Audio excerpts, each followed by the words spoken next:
Hey, good afternoon. I tend to avoid the unknowns in Scripture when I'm teaching, or the controversial things. I believe there's too much that we all agree on to get distracted by the stuff that we may not have answers to or just not known. But I ended up today going down a rabbit hole trying to find some information. So I'm reading in Exodus, and I'm reading about the Passover and the exodus of the children of Israel from Egypt. And there's a line here in Exodus chapter 12 and verse 38 that says, 37, I'm sorry, says, Then the children of Israel traveled from Ramses to Succoth, about 600,000 men on foot, besides children. And I remembered reading back in Exodus 1:5 where it said that 70 people of the Israelites went into Egypt. And now we've got 600,000 men going out on foot plus children. So I started trying to find out, well, if that's the men, does that include women? What about women? What about all the other people, the Egyptians that went out with them? And I guess there's two different main schools of thought there. And one is that if you take it literal, that there were 600,000 men, plus women, plus children, plus foreigners, you could have had anywhere from between 2 and 3 million people leave Egypt. Huge number of people, and which proponents say that agree with that say, well, that's because that's why the Egyptians were afraid of them, because they outnumbered the Egyptians, so it had to be this huge number. And opponents of that say, well, no, because the land as they were wandering in the wilderness, even miraculously, could not have supported that many people plus their livestock as they were traveling for 40 years.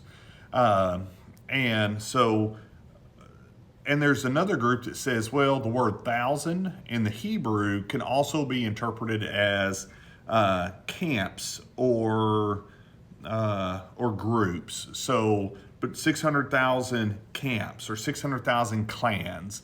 And so they use that number and say, well, no, the number is closer to 20,000 to 50,000 people.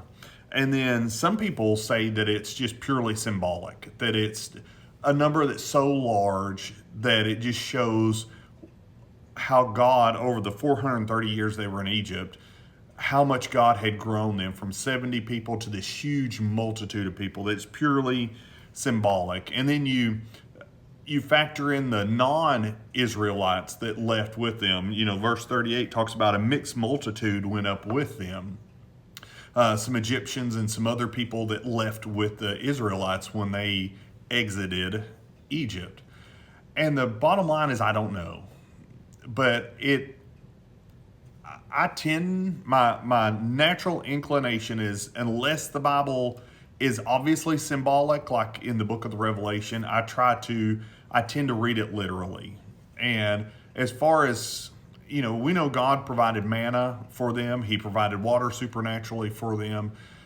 So God, regardless of the resources of the land, God could have provided for them, and God did provide for them. For 40 years, He provided manna for them every single day, except Sabbath, of course. But He provided food for them, so they'd have food to eat every single day.